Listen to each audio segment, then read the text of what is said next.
What's good, YouTube? It's your boy Leo coming to you guys with yet another video. So, we all know Money in the Bank is coming up in the next few weeks, and I wanted to do a little series as far as Money in the Bank goes. I know we did the trivia part yesterday, but we're going to talk about five men who I think should be in this year's Money in the Bank ladder match. And then end up doing a part two to this video, doing five women who I think should be in the women's Money in the Bank ladder match. And we'll follow that up about who are the people that I want to win Money in the Bank for the men on the men's side, and then we'll do the women's side, and then we'll cap that off.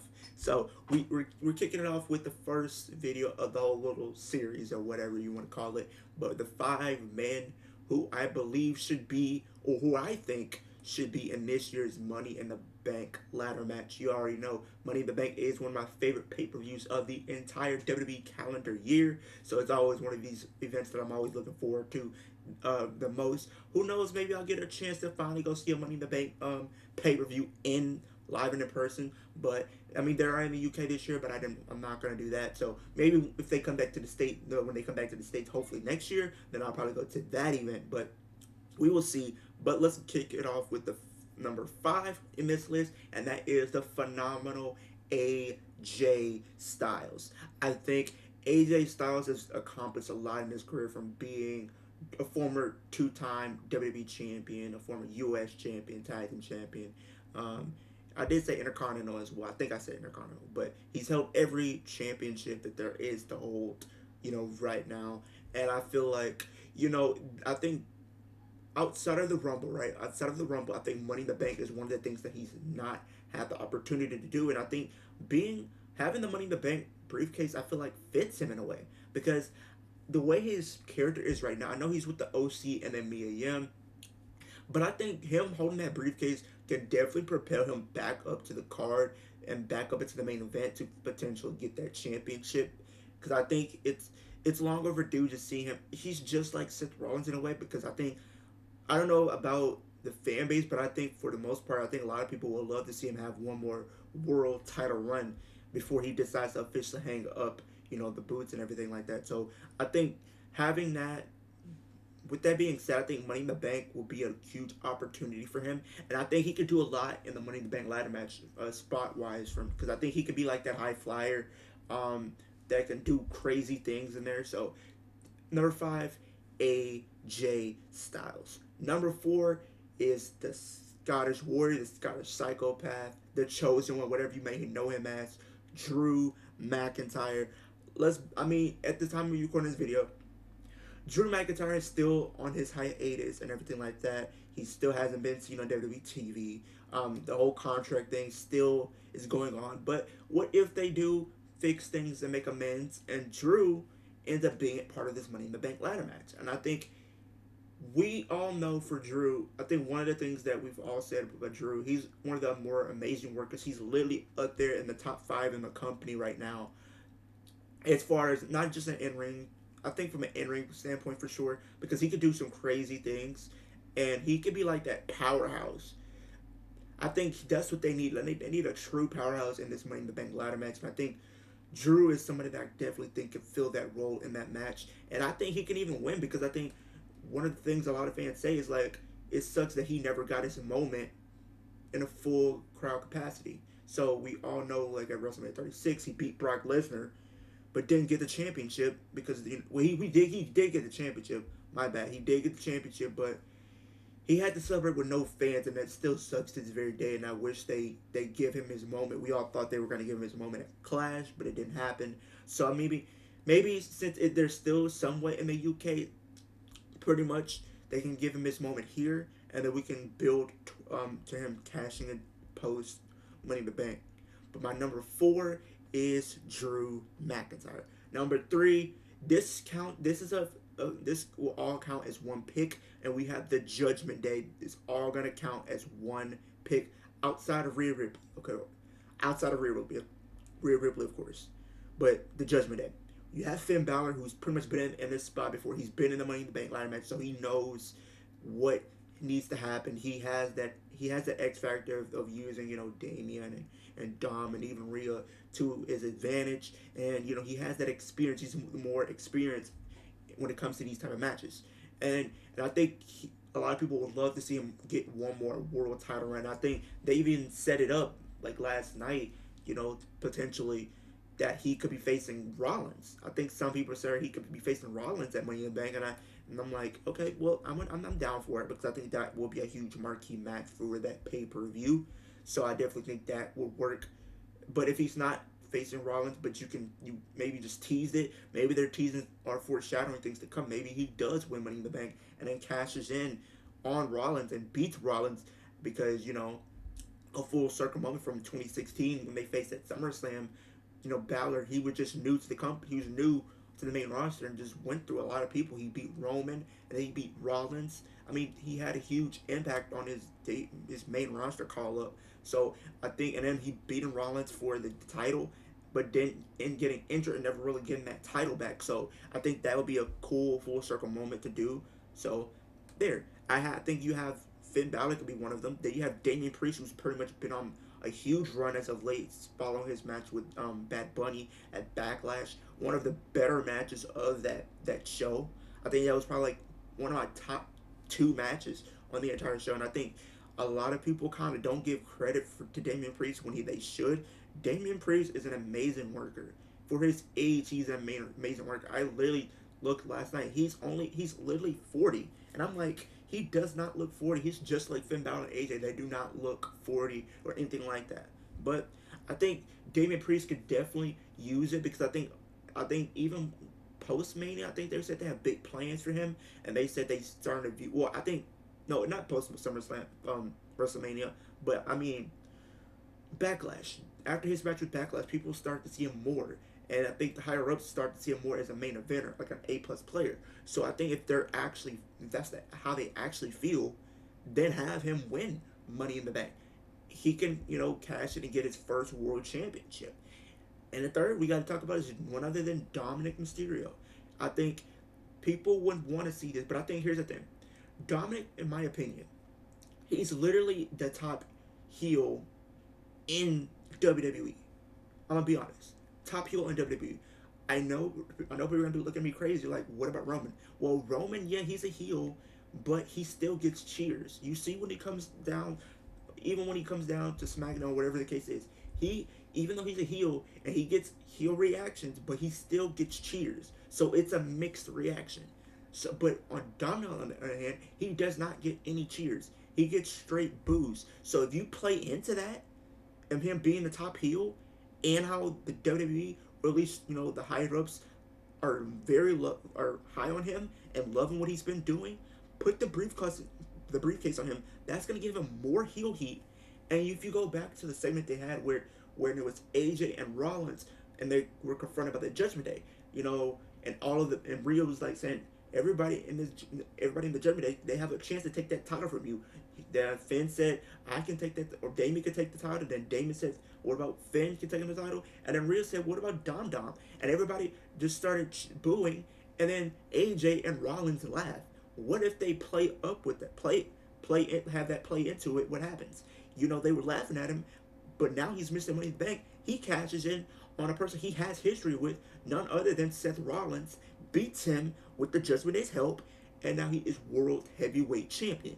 That is a huge story right there. And now you could build that story up where Rollins is trying to go through everybody in the Judgment Day to get to Dominic to get that World Heavyweight Championship back.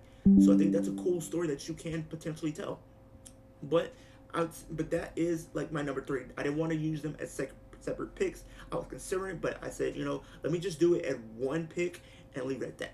But number 2, we have the American Nightmare, Cody Rhodes. Cody Rhodes, I think he's definitely on a lot of people's list to potentially win, and I think he should. I don't know if he will, but I think I wouldn't be mad if it because I think the story makes sense after everything that he's been through at WrestleMania. And I've seen this happen over the last few years. When somebody loses a big title match at WrestleMania, they usually end up winning Money in the Bank. I've noticed that's been more of like a thing that they've been doing over the last few years, in my opinion. Comment down below. I might be wrong, but do you feel like there have been times where if somebody loses at WrestleMania, they usually end up winning Money in the Bank? But I think with the story that they're telling, it's like, he's going through adversity and everything like that. And if we, for being honest, 10 years ago, he was in the 2013 Money in the Bank. He was the person that a lot of people wanted to win, and they end up going with Damien Sandow. They end up going with Damien Sandow to end up getting the win. Now, what do you do now? Right? What do you do now? So, 10 years later, he wins it. He could potentially win it. And think about it. You had him lose to Roman Reigns at WrestleMania. A lot of people thought he was going to win, but that was not the case. You've been trying to build him up and go through adversity and everything like that. I mean, and I've even said it in a few podcasts here over the last few weeks about, Cody potentially winning. You could have, I know the whole story is right here, is he's still in this feud with Brock. They're going to end up having a third match, which I believe is going to be probably happening more likely at SummerSlam, because I think they want it to be at the bigger venue. They would have done it at Money in the Bank, but I think when you look at Money in the Bank compared to SummerSlam is the bigger venue for and stuff like that, and it's like it's pretty much WrestleMania Part 2, pretty much. So I think having him go through that, imagine this, he wins Money in the Bank, then he has his feud with Brock, he beats Brock in their third match, and then goes on the same night to cash in on Roman and win. That will mean that, think about it, he beat Brock and Roman on the same night. That is going to catapult him to be a megastar, because you beat two of the most protected wrestlers that they have on the roster right now. Let's be honest, Brock and Roman are the two most protected right now. But I think with the story that they've been telling after his loss, going through Brock and then getting the briefcase, and now finishing the story, I think that makes sense, because I don't think a lot of people, because here's the thing, nobody knows where the future of the WWE, or at least for Cody, could be within the next few months. The fans could turn on him. He could end up getting injured again. My thing is, I feel like with the WWE, strike while the iron is hot, because you don't know if they're going to get the same reaction going forward. They could turn on him, like I said. And nobody thinks, I think he should win Money in the Bank, because here's the thing, nobody is going to be buying him. I don't think you should have him win the Royal Rumble 2 years in a row. In my opinion, you shouldn't. I think that should go to somebody else. And outside of that, I think Money in the Bank is big. To be honest, I mean, what are you gonna have him do? Win the Rumble? No. Elimination Chamber? Maybe, but I just don't think Elimination Chamber will hold the same weight as, him winning Money in the Bank and then, or winning a Royal Rumble. So, yeah. But that was my number 2. And number 1, you probably guessed it, it's L.A. Knight. Yeah. And I think he should definitely be in this Money in the Bank ladder match. You can't have this match without L.A. Knight. I mean, he's literally one of the biggest stars that they have on their hands right now. He gets the loudest reactions wherever he goes. It doesn't matter if he's on SmackDown. It doesn't matter if he's on Main Event.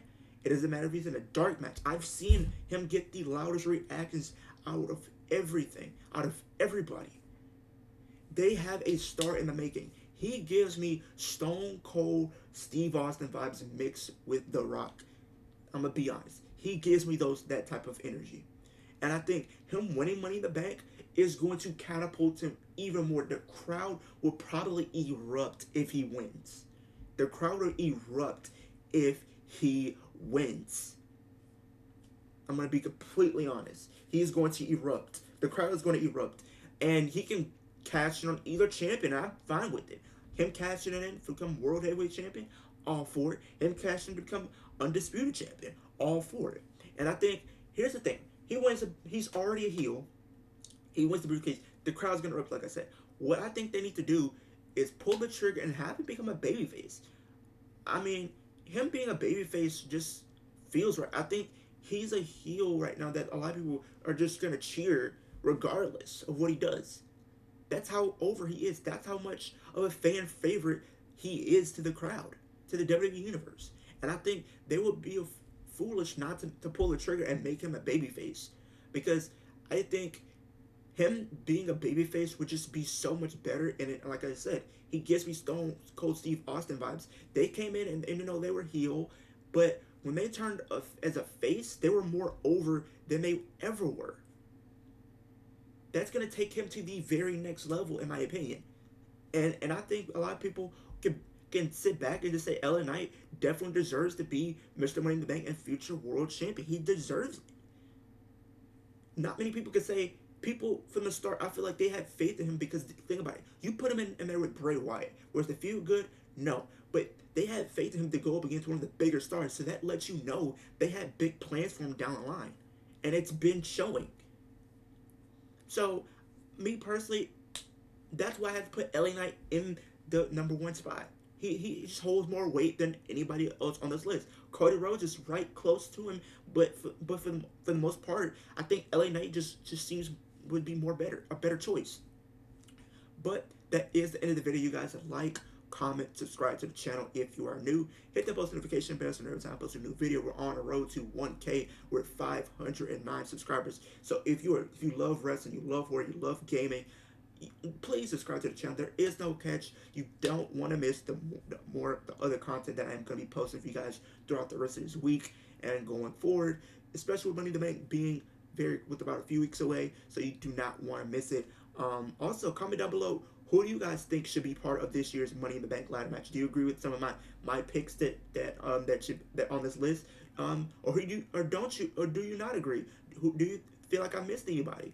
But I only was able to limit it to 5, so I mean, it is what it is. But if I had to use some honorable mentions, I would put Chad Gable in there. Obviously, Chad Gable definitely deserves to be in there, but I can't really go any further outside of that. But that is the end of the video. I appreciate you guys kicking with me, and I'll see you guys in the next video.